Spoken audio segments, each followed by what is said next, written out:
Hello friends, आज मैं आपको बताऊंगा इंजेक्शन कोर्टा लाइफ के बारे में। जो आपको दिख रहा है कोर्टा लाइफ, जो कि मेनकाइंड का आता है, जिसके अंदर साल्ट आता है आइसोफ्लुपेरिडोन एसीटेट।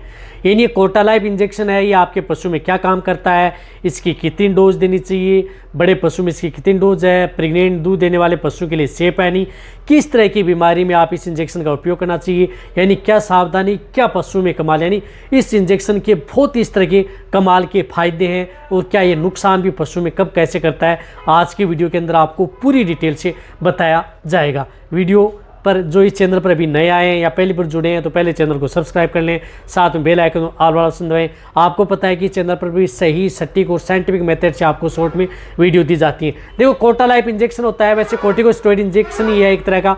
तो इस इंजेक्शन में क्या फ़ायदे हैं? यदि आपके पशु में जिस प्रकार से कीटोसिस हो जाए, बोवाइन कीटोसिस है, तो उस स्थिति में पशु में ये इंजेक्शन लगाया जाता है।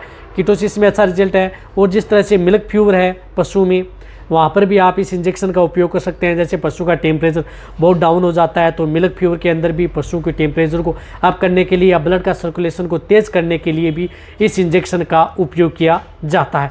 इसी तरह से पशु में किसी भी तरह का एलर्जिक रिएक्शन हो जाए, यानी कहीं पर भी यदि बॉडी में पशु में एलर्जिक रिएक्शन हो गया है, या यदि आपके पशु में कुछ मेडिसिन या कुछ दवा या इंजेक्शन की वजह से या किसी जहरीले जानवर की वजह से कोई भी कारण हो, वहाँ पर यदि रिएक्शन हो गया है, तो आप इस इंजेक्शन का उपयोग अपने पशु में करा सकते हैं। बहुत ही अच्छा रिजल्ट पशु में देता है। इसी के साथ यदि पशु में जिस प्रकार से जोड़ों में दर्द है, जोड़ों में दर्द, आर्थराइटिस, लेमनेस, चलने में दिक्कत है, लड़खड़ा के चल रहा है, उड़ने बैठने में दिक्कत है, तो आप इस इंजेक्शन का उपयोग अपने पशु में करवा सकते हैं। इसी तरह से यदि पशु में जिस प्रकार से आंखों में इन्फेक्शन हो जाता है, कॉर्निया बाहर आना, आंखें लाल होना, वहाँ पर भी आप इस इंजेक्शन का उपयोग कर सकते हैं। बहुत अच्छा रिजल्ट पशु में देखने को मिलता है। इसी तरह से यदि देखो, मैं इस तरह के सिम्टम्स बता रहा हूँ ताकि आपको सरल और संक्षेप में भाषा में समझ में आ जाए, कि ताकि आपको कोई दिक्कत देखने को न मिले। इसी तरह से ये इंजेक्शन जिस प्रकार से एलर्जिक रिएक्शन, डर्मेटाइटिस, त्वचा रोग हो गया है तो वहाँ पर भी आप इस इंजेक्शन का उपयोग कर सकते हैं। यानी पशु में स्किन डिजीज़ है, स्किन इन्फेक्शन है, तो वहाँ पर आप इस इंजेक्शन का उपयोग पशु में करवाया जाता है। इसी तरह से जो मैंने ये इंजेक्शन बताया, किसी भी तरह की यदि पशु में जोड़ों में दर्द, सूजन, चलने उड़ने बैठने में दिक्कत, या यदि आपके पशु में मेस्टाइटिस, थनैला रोग हो गया है, पशु के थन के अंदर सूजन आ गई है, वहाँ पर इसी साथ पशु में जिस प्रकार से मिल्क फीवर, कीटोसिस, यानी कई तरह के रोग हैं, उनमें आप इस इंजेक्शन का उपयोग अपने पशु में करा सकते हैं। ये बहुत ही अच्छा इंजेक्शन है पशु के लिए। ये रामबाण भी है जो इस तरह का ये इंजेक्शन आता है, दिख रहा है आपको। ये इसके अंदर सफ़ेद सफ़ेद सा जो ये लिक्विड आता है, ये 10 ml, 30 ml या 5 ml में भी ये उपलब्ध होता है। लेकिन ये इस इंजेक्शन की अब डोज क्या होती है? डोज यदि आपकी जिस प्रकार से गाय भैंस हैं, उनमें आप 5 ml से लेकर के 10 ml ओनली ऑन इंट्रामस्कुलर आपको ये इंजेक्शन लगाना है। फिर रिपीट आपको 24 घंटे के बाद में आपको ये रिपीट कराना है। भेड़ बकरियों में आप इसे 1 ml से लेकर के 2 ml, यानी जिन भेड़ बकरियों का वजन 10 से 20 kg है तो 1 ml, उनसे ज़्यादा है तो 2 ml इंजेक्शन का उपयोग कर सकते हैं। घोड़े के अंदर भी आप इसका 2.5 ml से लेकर के 5 ml तक आप इस इंजेक्शन का प्रयोग कर सकते हैं।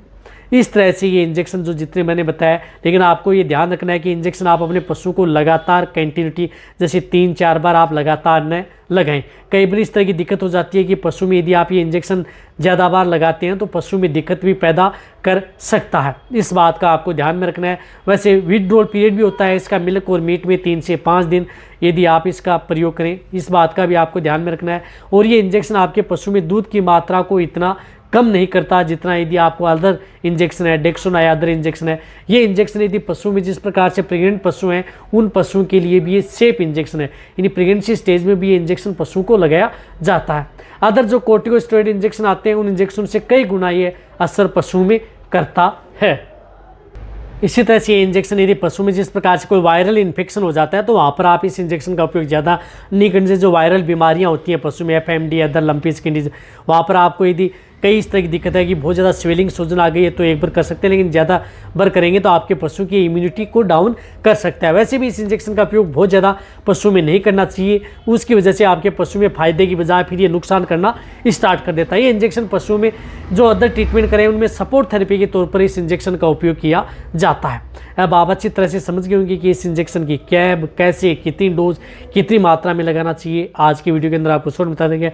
इसी तरह से यदि आपको अदर कोई इंजेक्शन के बारे में जानकारी लेनी है तो भी नीचे जाके कमेंट्स में लिखें, उसी के अनुरूप आपको वीडियो दी जाएगी। तो ये वीडियो जितना हो सकता है पशुपालक हैं बैठे उनके साथ शेयर करें। इसी तरह की नॉलेज वीडियो आपको चैनल वैसे मिलती रहेंगी। इसी तरह से वीडियो देखते रहें। थैंक्स, धन्यवाद।